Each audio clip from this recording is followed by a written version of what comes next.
Good day to all of you, my beloved students and the guardians and others. Today we will go through the chapter of our previous class of English translation, that is English pronunciation, and we have discussed about the translation classes of you, the little ones, and previous class is the most important class of your translation part, that is English pronunciation, which helps to increase your knowledge about vocabulary, spelling and pronunciation also. যাই হোক, বিগত দিনের যে ক্লাসটা আমরা করেছিলাম English pronunciation, সেই pronunciation ক্লাসটারই একটা পার্ট আমরা করেছিলাম, যেটা ভাওয়েল পার্টস। আজকে আমরা কি করব, কনসোনান্ট পার্টটা করব। এবং মজার বিষয় হচ্ছে, এটাকে অনেকে হয়তো বলছো যে ট্রান্সলেশন ক্লাসই নয়। আসলে ট্রান্সলেশন মানেটা কি? শুধু একটা বাংলা থেকে ইংরেজি করা, তাই তো? এটাতে যে বিষয়গুলো বেশি হেল্প করে বা যেগুলোর নলেজ না থাকলে ট্রান্সলেট করা যায় না, তার থেকেও বড় কথা হচ্ছে ইংরেজি সাহিত্য বা ইংরেজি লিটারেচার বা ইংলিশ ল্যাঙ্গুয়েজ যেটা পড়বো আমরা, ভাষাটাকে তার সঠিক উচ্চারণ যদি না করতে পারি আমরা, তাহলে তো আরেকটু অন্যরকম হয়ে যায়, তাই না? সেক্ষেত্রেই আমি এই চ্যাপ্টারটা চুজ করেছি যে এটা একটু তোমাদের জানিয়ে দেওয়া দরকার। ফলত আমি ফার্স্ট পার্টটা করেছিলাম, second part that means consonant পার্টটা আছে পড়ব। তো তোমরা তোমাদের মতো করে ভিডিও দেখেছো আশা করছি, যদিও প্রথম দিকের থেকে এখন ভিউয়ার্সটা কমছে। জানি না তোমরা সবগুলো ভিডিও সবাই দেখছো কিনা। যদি না দেখে থাকো তো আবার দেখবে, তোমার সুবিধা মতো দেখবে, তাতে করে তোমার সুবিধা। তাহলে আজকে আমরা শুরু করব কি, কনসোনান্ট পার্ট। এই কনসোনান্ট পার্টের মধ্যে আমাদের খুব উল্লেখযোগ্যভাবে দেখতে হবে যে আমরা ইংরেজি সাহিত্যে বা ইংরেজি ভাষায় যে বিষয়গুলোকে কনসোনান্ট বলে থাকি, সেগুলোর বিশেষ বিশেষ কিছু শব্দের উচ্চারণটা আমরা ঠিক কী করে থাকি। সেক্ষেত্রে আমরা দেখব যে ইংরেজিতে কিছু ব্যঞ্জন বর্ণ বা কনসোনান্ট আছে যেগুলো উচ্চারণ বিভিন্ন প্রকারের হয়। যেমন সি এর উচ্চারণটা কেমন হয়? দন্ত স ও ক এর মতো, দন্ত স এর মতো হয় আর ক এর মতো হয়। জি এর গ এবং বর্গীয় জ, গ এবং বর্গীয় জ এর মতো হয়। এস এর দন্ত স, তালব্য স এবং বর্গীয় জ এর মতো হয়। দন্ত স, তালব্য স এবং বর্গীয় জ এর মতো হয়। টি এর উচ্চারণটা দন্ত স, চ, থ এবং দ এর মতো হয়।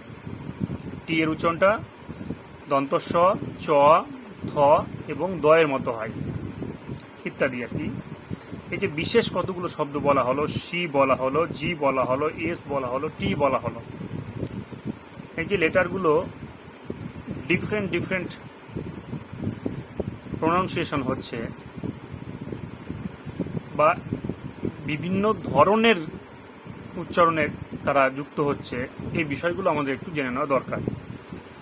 তো যাই হোক, আমরা জানি যে আমাদের টোটাল অ্যালফাবেট যাকে বলি, মানে অ্যালফাবেট যাকে বলি, সেখান থেকে মাত্র ভাওয়েলস পার্টটা আমরা আলোচনা করছি, কনসোনান্ট পার্টটা আজকে আমরা আলোচনা করতে চলেছি বা শুরু করেছি।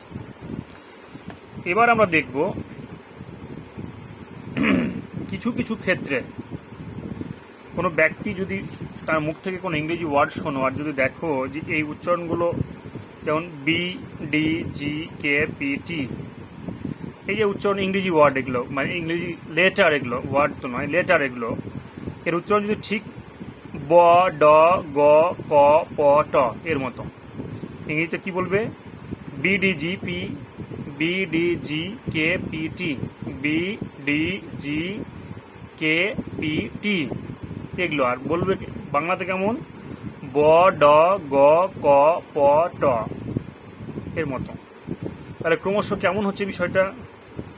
ব, ভ, ড, ঢ, গ, ঘ, ক, খ, প, ফ ও ট, ঠ এর মাঝামাঝি। এই বিষয়গুলো এবং এর সঙ্গে আরো অনেক শব্দ আছে যেগুলো আমাদের শোনা খুব দরকার। আমরা যদি ইংরেজি ব্রডকাস্ট শুনি আর কি, ইংরেজি ধারাভাষ্য, ক্রিকেটের হোক বা কোনো চ্যানেলের হোক বা মানে কোনো প্রকার একটা ইংরেজি স্পিকিং শুনি আমরা, বা ডেটের অ্যানাউন্সমেন্টই হোক না কেন, তা আমাদের এই বিষয়গুলো একটু বোঝা যাবে বা আমরা ঠিক সঠিকভাবে বুঝতে পারবো যে আসলে ঠিক কী উচ্চারণটা হচ্ছে। এই যে রাউন্ড, রেড, রোল, রান, এগুলোর যে উচ্চারণ, এগুলো সব আর এর উচ্চারণে বিশেষ অবহিত বুঝতে হতে পারবে।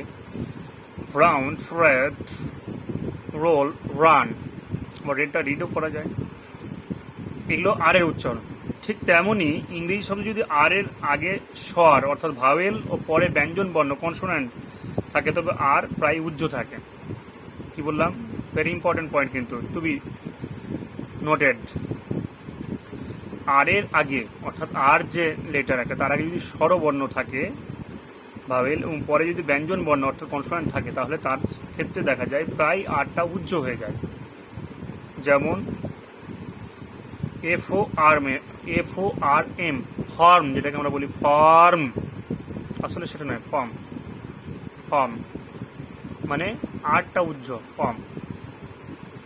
ঠিক তেমনি আর্ম, ARM, আর্ম, এই আর্ম বলতে গিয়ে আরটাকে সঠিকভাবে না বললেও হবে। কি বলবো আমরা? আর্ম, মানে আরটা উজ্জ। ঠিক তেমনি আর্ট, ERT, আর্ট, আর্ট, অর্থাৎ আরটা কিছুটা উচ্চ। ঠিক এইভাবেই সি ইজিক্যাল টু ক দন্তস্ব, মাথায় রাখবে কিন্তু, সি ইজিক্যাল টু ক দন্তস্ব, কি ক দন্তস্ব। এফ ইজিক্যাল টু ফ, এইচ ইজিক্যাল টু ভ, এল ইজিক্যাল টু ল, এম ম, এন দন্তন্য, কিউ ক, ভি ভ, ডব্লিউ অন্তস্থ, ডব্লিউ ও অন্তস্থ, ও অন্তস্থ, ও যেটা আর কি, এক্স ক দন্তস্ব, ক দন্তস্ব একসঙ্গে, ওয়াই অন্তস্থ, জেড বর্গীয় জ। ঠিক এইভাবেই এর যে ফিলোসফিক্যাল টার্ম যেগুলো আছে ভি জেড ছাড়া, যেমন দেখো এফ ও পিএইচ, এই উচ্চারণ যদি ফল। আবার ফিলোসফি যখন বলছি, ফিলোসফি, তখন দেখবা এটা কিছু উজ্জ থেকে যাচ্ছে। আমরা কি ফিলোজফি বলি? বলি না, ফিলোসফি। ঠিক তেমনি ফল। এই বিশেষ বিশেষ জায়গাগুলো তোমাদের গুরুত্ব দিতে হবে, যেমনটি করে বললাম আমি এখন। এই বিশেষ জায়গাগুলোকে তোমাদের একটু গুরুত্ব দিতে হবে। এগুলো জানো, তোমরা সবাই জানো, এবং অবশ্যই টার্গেট পয়েন্ট প্রেসিডেন্সিয়াল স্টুডেন্ট হিসাবে আমি তোমাদের মেধাকে সম্মান করেই বলছি যে তোমরা জানো, তারা একটু ঝালিয়ে নেওয়া, বা যারা হয়তো একটু ভুলে গেছো তাদের একটু জেনে নেওয়া, শিখে নাও। এগুলোকে মাথায় রাখতে হবে। এবং আমি প্রায় বলি আর কি, আমি নিজেও তাই দেখি বা মেনেও চলি অনেকটা, যে উঁচু ক্লাস হলেও ওই সে নিচু ক্লাসের বইগুলো 3-4 এই টাইপের বইগুলো খুব কাজে লাগে। আর তোমরা যে যারা 5-6 স্টুডেন্ট, তোমাদের এই বইগুলো কোনোদিন নষ্ট করবে না। সে ট্রান্সলেশনের হোক বা গ্রামার হোক বা যাই হোক না কেন, এগুলো ভীষণ কাজের বই। মানে এগুলোতে যা নলেজটা তুমি পাবে, উঁচু ক্লাসে গিয়ে অনেক দৌড়াবে শুধু তুমি, তবে বেসিক যা নলেজ এখান থেকে পেয়ে যাবে। আর বেসিক নলেজ যদি কারো ভালো না থাকে, say in future fully developed হতে পারবে না। হ্যাঁ, তার ডেভেলপমেন্টটা অলরাউন্ড ডেভেলপমেন্ট হবে না। স্বাভাবিকভাবেই তোমাদের কাম হচ্ছে এই যে তোমাদের যা ম্যাটেরিয়াল, স্টাডি ম্যাটেরিয়ালস আর কি, সেগুলোকে নষ্ট করবে না, সুন্দর করে রাখবে। এবার ঠিক এরকমই আমি দেখব ভি এর উচ্চারণ বাংলাতে ভয়ের মতো করা প্রচলিত, কিন্তু এই অক্ষরটি উচ্চারণ অন্তত বয়ের মতো হওয়া উচিত। ভি এর যে উচ্চারণ সেটা আমরা বাংলাতে প্রায় কি করি, ভয়ের মতো করি, তো আসলে এটা বয়ের মতো হওয়া উচিত। কিন্তু বাংলাতে অন্তস্থ ব এর উচ্চারণ প বর্গের মতো, প বর্গের বয়ের মতো হয়। এই জন্য ভি এর প্রতি শব্দ বাংলাতে পাওয়া যায় না। মানে ও অন্তস্থ এবং হি এই শব্দাংশগুলি একই সাথে অতি শীঘ্র উচ্চারণ করতে পারলে অনেকটা ভি এর উচ্চারণের মতো হয়ে যায়। অর্থাৎ এখানে বলা হচ্ছে ভি এর উচ্চারণ ভ বলি, আসলে হচ্ছে বয়ের মতো হয়। কেবলমাত্র সুবিধার জন্য ভি এর প্রতিশব্দ আমরা লিখবো, যেমন দেখলাম আর কি। আবার জেড এর ক্ষেত্রে অনেক সময় দেখি, দেখো বর্গীয় দিয়ে হয় না, অনেক সময় সঠিক উচ্চারণ বর্গীয় দিয়ে হয় না। বর্গীয়ের আগে সামান্য স দিতে হয়, সামান্য দন্ত স দিতে হয়। যেমন পূর্ববঙ্গের যদি উচ্চারণ শোনো তাহলে জেডের আগে ওদের স মিল আছে। অর্থাৎ আমাদের বাংলারই বিভিন্ন জায়গায় বিভিন্ন রকম উচ্চারণ একটা শৈলী থাকে। কিন্তু তুমি দিনাজপুর চলে যাও, উত্তর দক্ষিণ দিনাজপুর, তাদের একটু টানটা অন্যরকম, আমাদের মালদার একটু অন্যরকম, মুর্শিদাবাদ গেলে আবার ওদের একটু স স টানটা থাকবে, দক্ষিণবঙ্গে আর একটু বেশি থাকবে। এই বিষয়টাকে বলছি।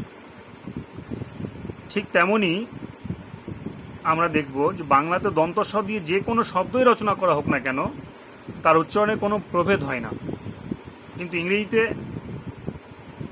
সব সময় তা হয় না। সেন্ট এর উচ্চারণ সেন্ট, কিন্তু ক্যান্ট এর উচ্চারণ কান্ট।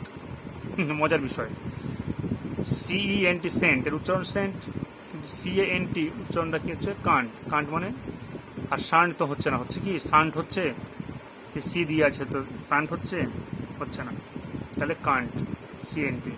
কান্ট মানে ক, তো ক মানে কি, বা কে দিয়ে কেউ তো দিয়ে দিবে যে কান্ট বলছে স্যার মানে কি, কে এনটি কান্ট, এটা নয়। এই বিষয়গুলো যেমন দেখো রিসিভ আছে, রিসিভ নেয়া, আবার রাইস চাল যেটা, সাইক্লোন যেমন দেখবা CYCLONE সাইক্লোন, কিন্তু এটা ঘূর্ণিঝড় সি দিয়ে। ঠিক তেমনই সিটিজেনশিপ নাগরিকতা ইত্যাদি ইত্যাদি।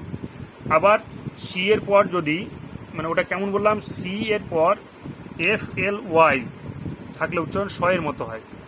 সি এর পরে FLY এগুলো যদি থাকে তাহলে সি এর উচ্চারণ দন্ত স এর মতো হবে। সেগুলো যেটি বললাম রিসিভ, সাইক্লোন, হ্যাঁ, সেলিব্রেট, সেঞ্চুরিজ, সিটিজেনশিপ ইত্যাদি ইত্যাদি। আবার যদি দেখি সি এর পরে AOUKT, সি এর পরে AOUKT ইত্যাদি থাকছে, তাহলে সেখানে ক এর মতো হবে। কি বললাম, সি এর পরে AOUKT ইত্যাদি যদি থাকে তাহলে সেখানে কি হবে, ক এর মতো হবে। যেমন ক্যাব, কোট, কাউ, ক্যাটল, লট, কোর্স, কাস্টম ইত্যাদি ইত্যাদি। ঠিক তেমনি কখনো কখনো সি এর পরে IA বা EA থাকে, IA বা EA, সেক্ষেত্রে সি এর উচ্চারণ তালব্য স এর মতো হয়। বললাম সি এর পরে যদি IA বা EA থাকে সেক্ষেত্রে সি এর উচ্চারণ তালব্য স এর মতো হয়। যেমন সোশিয়াল সামাজিক, ওশিয়ান মানে ওশান যেটা মহাসাগর, ওশান, মিউজিশিয়ান সঙ্গীতজ্ঞ, তাহলে সোশ্যাল সামাজিক, ওশান মহাসাগর, আর মিউজিশিয়ান সঙ্গীতজ্ঞ। এইভাবে সি এর উচ্চারণটা সারা হলো। মানে কনসোনেন্টের সবগুলোই তো না, যেগুলো বেশি ইম্পর্টেন্ট সেগুলো আমি বলবো, হ্যাঁ, যেগুলো ভেজাল নেই সেগুলো বলে টাইম ওয়েস্ট করবো কেন। এবার জি এর উচ্চারণ দেখো, জি দুরকম ভাবে উচ্চারিত হয়, গ এর মতো আবার বর্গীজয়ের মতো হয়। শব্দের শেষে যদি জিই থাকে, কোনো ওয়ার্ডের শেষে যদি জিই থাকে তাহলে সেখানে আমরা জয়ের মতো করব। যেমন এজ, এজ, তাহলে এজ জয়ের মতো হলো বয়স। পেজ পাতা, রেজ ক্রোধ, রাগ যেটা ক্রোধ, এরকম রেগে যাচ্ছ না তোমরা ওরকম। তারপরে আবার যদি দেখা যায় যে জি এর নিচের কতগুলো শব্দ আছে, জি এর উচ্চারণ গ এর মতো হবে, একই ফাংশন কিন্তু গয়ের মতো, যেমন জিঞ্জার, আদা, ইমাজিন, কল্পনা করা, পিজিয়ান, পায়রা ইত্যাদি। একই কিন্তু আবার গয়ের মতো হয়ে গেল। অন্য প্রায় সব ক্ষেত্রে জি এর উচ্চারণ গয়ের মতো হয়, যেমন বেগ, ব্যাগ, হ্যাং, গোল্ড, হাঙ্গার ইত্যাদি ইত্যাদি। হাঙ্গার যেটা ক্ষুধা। তাহলে কিসের বললাম? সি এর বললাম, জি এর বললাম। এবার কিসের বলবো? এস। এটা খুব ঝামেলা লেগে যায়। দেখো, এস সাধারণত 3 ভাবে উচ্চারণ হয়: দন্ত স, তালব্য স, বর্গীয় জ। দন্ত স, তালব্য স, বর্গীয় জ, এই 3 ভাগে হয়। তো আমরা দেখব, প্রথমটা দেখব আমরা, শব্দের শেষে যদি বিই, জি, জিজি, জিই, ওই, আইই, ইই, ওয়াই ইত্যাদি ও তারপরে এস থাকে, তাহলে জয়ের মতো উচ্চারণ হয়। এবার বলছি, শব্দের শেষে যদি বিই, জি, জিজি, জিই, ওই, আইই, ইই, ওয়াই ইত্যাদি থাকে এবং তার শেষে যদি এস থাকে, তাহলে জয়ের মতো উচ্চারণ হবে, অর্থাৎ বর্গীয় জয়ের মতো উচ্চারণ হবে। যেমন tribes, stories, bags, heroes, eggs, rays ইত্যাদি ইত্যাদি। ঠিক এভাবেই শব্দের অন্তে মানে শেষে, আবার মাথায় রাখবো আমি কিছু বলছি, এসের শব্দের অন্তে যদি এফ, পি, পিই, টিই, এফ, পি, পিই, টিই থাকে এবং তারপরে এস থাকে, তাহলে দন্তস্বরের মতো উচ্চারণ হবে। আবার বলছি, শব্দের শেষে যদি এফ, পি, পিই, টিই ও তারপর অর্থাৎ শেষে মানে ওগুলোর পরে আর কি, এফ, পি, পিই, টিই এগুলোর পরে যদি এস থাকে, তাহলে দন্তস্বয় উচ্চারণটা মানে এস এর উচ্চারণটা কিসের মতো হবে? দন্তস্বয়ের মতোই হবে। যেমন roof, kites, chips, ships, heroes, hopes, hopes, jocks ইত্যাদি ইত্যাদি। তাহলে কি বলা হলো? এসেরটা বলা হলো। আবার এসের আর একটা ফাংশন আছে, 3টে ফাংশন আছে। শব্দে যদি এস বা এস এস থাকে ও তারপর আই এ বা আই ও এন থাকে, খুবই ইম্পর্টেন্ট এটা পয়েন্ট, কিন্তু মাথায় রাখবে। আমিও অনেক সময় এটা ভুলে যাই বা ভুল করি, এটা মাথায় রাখবে। দেখো কি বলছে, শব্দের শেষে যদি এস বা এস এস থাকে ও তারপর আই এ বা আই ও এন থাকে, তবে এস এর উচ্চারণ তলবস্বয়ের মতো হয়। বুঝতে পারছো কি বলতে চাইছি? যেমন এশিয়া মহাদেশের নাম। আবার pension, pension, mansion, session, quotation আছে না? এই শন শন শন শন শন শন শন শন কি হচ্ছে? তালব্য। তাহলে এসটাও শেষ করলাম আমরা। এরপরে কি আছে? টি এর উচ্চারণ কি আছে? টি। এবার স্থান বিশেষে টি এর উচ্চারণ তালব্য স, চ, থ এবং দয়ের মতো হয়। আবার বলছি, স্থান বিশেষে টি এর উচ্চারণ তালব্য স, চ, থ এবং দয়ের মতো হয়। নাম্বার 1, শব্দে টি এর পরে আই এ, টি এর পরে I A, I E, I O ইত্যাদি বর্ণ থাকলে টি কে তালব্যস্বয়ের মতো করে উচ্চারণ করা হয়। আবার বলছি, কোনো শব্দে টি এর পরে I A, I E, I O ইত্যাদি বর্ণ থাকলে টি কে তালব্যস্বয়ের পরে উচ্চারণ করা হয় বা তালব্যস্বয়ের মতো করে উচ্চারণ করা হয়। যেমন ইনিশিয়াল প্রারম্ভিক, যেটা পোরশন অর্থাৎ ভাগ, যেটা তোমাদের বলছে না যে এই পোরশনটা ফার্স্ট টার্ম, এই পোরশনটা সেকেন্ড টার্ম, বলছে না পোরশন মানে ভাগ। ইলাস্ট্রেশন চিত্র, যেটা প্রমোশন বৃদ্ধি বা পদোন্নতি, যেটা সেটা। নাম্বার 2, যদি শব্দে এসের পরে টিআইওএন থাকে, এটা আরো বেশি ইম্পর্টেন্ট। এসের পরে টিআইওএন থাকে বা টি এর পর ইউ আর ই, কি বলছে? এস এর পরে টিআইওএন বা টি এর পরে ইউ আর ই থাকে তবে টি এর উচ্চারণ চ এর মতো হয়, চ।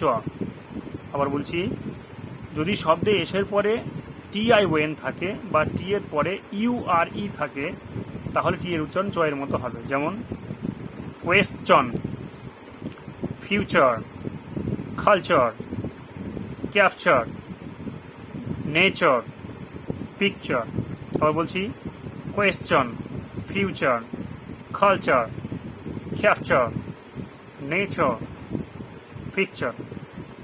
পিকচার, পিকচার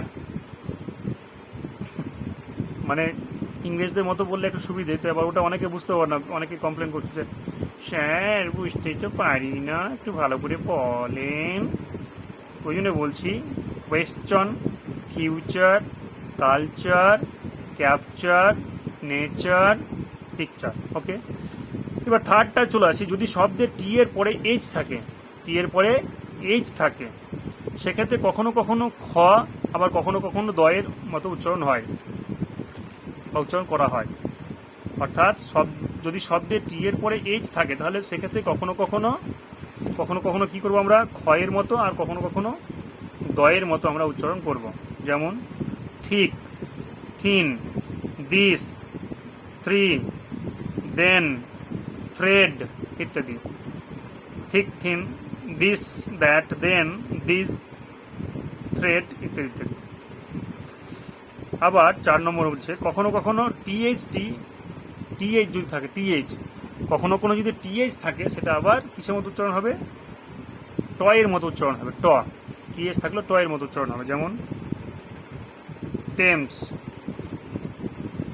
যদিও মনে হচ্ছে কি থেমস, স্পেলিংটা কি THEMES, এটা কি আমরা কি থেমস বলবো? Not at all. কি বলবো? টেমস, কিন্তু আসলে THAMES, থেমস, কিন্তু উচ্চারণটা কি হবে? টেমস। থমাস আমরা বলি, বাট আসলে টমাস, THOMAS, টমাস। আমরা কি থ বলছি? বলি তো, কিন্তু ওটা কারেক্ট নয়, টমাস। ঠিক এভাবেই আমরা দেখব যে BDGK, অর্থাৎ এখন পর্যন্ত যেগুলো বললাম, যে তোমার চ্যাপ্টারটাকে প্রায় আমি শেষ করে ফেললাম, আর সবগুলো তো বলা দরকার নেই, যেগুলো বেশি দরকার সেগুলোই বলা হলো। কি কি বললাম? প্রাথমিক কিছু রুলস বলার পরে আমি সি এর বললাম, জি এর বললাম, এস এর বললাম, টি এর বললাম, ইত্যাদি ইত্যাদি। আর প্রাথমিক কিছু তো ওগুলো বললাম, এগুলো বেশি বেশি আমরা ভুল করে থাকি। এবার কিছু বিষয় খুবই ইম্পর্টেন্ট যেগুলো মনে রাখতে হবে, সেগুলো আমি বলছি। দেখো, টু বি রিমেম্বার, যেটা নাম্বার 1, BDGKPT, BDGKPT এর উচ্চারণ তথা বর্ণ অনুযায়ী ব, ড, গ, ক, প, ট। এদের তফাৎ কোথাও এবং কি সেটা ভালোভাবে বুঝতে চেষ্টা করবা ভিডিওর মাধ্যমে। আবার JRS এর উচ্চারণ বাংলায় প্রচলিত জ, ব, দন্তস্ব নয়, ডজ, কর, স্ম এর মতো অনেকটা। অর্থাৎ যে বললে ডজ, আর বললে কর, এস বললে দন্তস্বয় ময় যুক্ত, এগুলোকে ভালো করে অভ্যাস করবা। আবার ওয়েফ এর সাধারণ উচ্চারণ তো অফ হয়, ওয়েফ যখন বলি আমরা অফ হয়, কিন্তু বিলাতের লোকেরা অফ বলে। এই বিষয়ে অক্সফোর্ড ডিকশনারি খুব ভালোভাবে লেখা আছে। অর্থাৎ ওয়েফ দিয়ে আমরা অফ বলি, আবার এটা যদি উচ্চারণটা অফ হয়, অফ বললেও মহাভারত অশুদ্ধ হয়ে যাবে না, কিন্তু ওটা বিলেতে অর্থাৎ বিদেশি ইংরেজরা বেশি প্রচলন দিয়ে থাকে। আমরা অফ বলি, যদিও আমরা যদি সঠিক উচ্চারণ ধরি ইন্ডিয়ান কনসেপ্টে অফ বলবো। THE, দ যেটা বলি, এর উচ্চারণ কেউ কেউ দি বলে, আবার কেউ কেউ দ বলে। ভেরি ইম্পর্টেন্ট, এটা আমি অলরেডি ক্লাসে ডিসকাস করেছি বা প্রায় করি। এটা কিন্তু একবারে মানে কি বলবো, মোস্ট ইম্পর্টেন্ট একটা টপিক। দেখো চলে এসছে আর তোমাদের বলা হচ্ছে THE, অর্থাৎ দ যেটাকে বলি, এর উচ্চারণ কেউ দি বলে, আবার কেউ দ বলে। কেন বলে দেখো, কেউ কেউ মনে করেন দি বলা ভুল, আবার দ বলা ভালো, আবার কেউ বলেন দ বলা ভুল, কিন্তু দুটোই ঠিক। কেউ বলেন দি বলা ভুল, দ বলা ভালো, কেউ বলেন দ বলা ভালো, দি বলা ভুল, বাট আলটিমেটলি দুটোই ঠিক। কেন? অক্সফোর্ড ডিকশনারি অনুযায়ী শব্দের আগে স্বরবর্ণ থাকলে অক্সফোর্ড ডিকশনারি অনুযায়ী শব্দের আগে স্বরবর্ণ থাকলে টিএইচ এর উচ্চারণ দি হয়। যেমন দি আনসার, ANSWER। কি বলছে? শব্দের আগে স্বরবর্ণ থাকলে, অর্থাৎ দি যেটা বলছি আমি, তার আগে মানে কি, তারপরে যেটা আর কি, পূর্বে নয়, আগে মানে পরে যদি স্বরবর্ণ থাকে, যেমন দি বললাম, তারপরে আনসার আছে না, AN, তাই এ দিয়ে শুরু, ওই জন্য এখানে কি হবে? দ হবে, না কি হবে? দি দি দি আনসার। খুব ইম্পর্টেন্ট পয়েন্ট একটা মনে নিল কিন্তু, দেখো ভালো করে দেখো কি বলছি। যদি দেখা যায় দি যেটা বলছি শব্দ আর কি, এটার পরে যদি কোনো শব্দে ভাওয়েলটা আগে থাকে তাহলে সেখানে দি উচ্চারণ করার বেশি প্রচলন আছে। দি, বোঝা গেল? যেমন দি অ্যাম্বিশন, দি অ্যাম্বিশন করা যেতেই পারে। আর ব্যঞ্জন বর্ণ থাকলে দ এর মতো উচ্চারণ হয়। ব্যঞ্জন বর্ণ থাকলে দ এর মতো উচ্চারণ হয়। যেমন দ্য কোয়েশ্চন, দ্য কোয়েশ্চন কি ওয়াজ।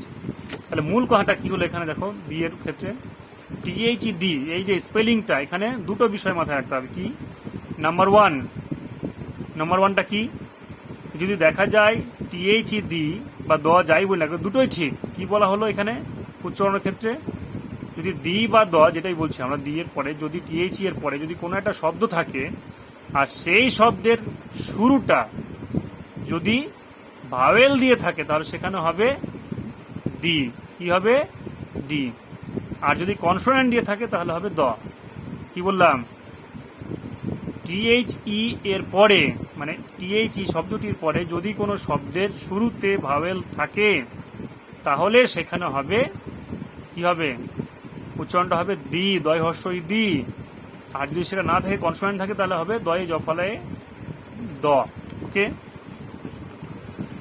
এবার সি কে ক স উচ্চারণ করা হয় ক এর মতো, ধনুষের মতো। জি কে কি বললাম, বলেছি গ বর্গীয় জ। S K অন্তঃস্ব তালবস্য। আর টি কে ই তালবস্য চ ইত্যাদি উচ্চারণ করা হয়। এই বিভিন্ন যে বিষয়গুলো বলা হলো, এগুলো যদি তোমরা ভালোভাবে শেখো, ভিডিওটাকে যদি বারবার রিওয়াইন্ড করে শোনো, তো আশা করি মানে অনেক জ্ঞান বাড়বে। কারণ তোমরা অনেক সময় কি দেখো, তোমরা বেশিরভাগটা সময় ওই মনে করো যে হ্যাঁ কেন শুনবো, দরকার কি, আর শুধু ম্যাটেরিয়ালস দিতে বলো যে হ্যাঁ স্যার এটা যদি লিখে দেন। আর লিখে দিয়ে সবই তো লিখে দেওয়া, মানে তোমার হয়তো বই রয়েছে, তুমি তো বই পড়ছো না, না অনেকটা কিছু শুনেও মনে রাখতে হবে, কিছু আবার লিখেও দিতে হবে, না লিখে দেওয়া নয়। বাট আলটিমেটলি যে ক্লাসটা আজকে করা হলো, এটা খুব ভাইটাল একটা ক্লাস করালো। এর আগের দিনের পার্টটা আমি কি বলেছিলাম, ভাওয়েল পার্ট, সেটাও শুনেছো আশা করি, না শুনলে শুনে নিবে। আর তোমরাকে বলছি, এর আগের দিনের যে ক্লাসটা যেটা ছিল তোমাদের রাইটিং স্কিল সম্বন্ধে, না গ্রামার সম্বন্ধে মনে হয়, এটা খুব বেশি শোনোনি তোমরা, শুনে নিবে ভালো করে। আগের দুটো ক্লাস শুনবে ভালো করে, হ্যাঁ। আর আজকে যে ক্লাসটা হলো, এটা ভালো করে শুনে তোমাদের মাথায় রাখতে হবে। আমি জিজ্ঞেস করে নিতে পারি যে তোমাদের এখানে যে বলা হলো ভিডিওতে, কয়ের উচ্চারণ মানে এস এর উচ্চারণটা কি, টি এর উচ্চারণটা কি, জি এর উচ্চারণটা কি, এগুলো আমাকে লিখে দেখাও, তাহলে বুঝবে যে ঠিক কী ব্যাপার আছে। আমি এটা হোমওয়ার্ক দিতে পারি তোমাদের, যে ক দন্ত মানে এস টি জি, হ্যাঁ এগুলোকে কিসের মতো উচ্চারণ করা হয় এটা বলে দিয়ে, মানে বাংলা লেখাটা বলে দিয়ে দুটো উদাহরণ দাও, তাহলেই বুঝবে যে হ্যাঁ ঠিক কী ব্যাপার আছে। আশা করি এটাই হতে চলেছে, এবং এরপর দিন এইভাবে হোমওয়ার্ক দেব। হ্যাঁ, ভালো থেকো, দিব মানে ওটাই হোমওয়ার্ক থাকবে, দেখবে। ভালো থেকো, ভালো রেখো, স্টে সেফ, স্টে প্রোটেক্টেড, আর কি, বাই।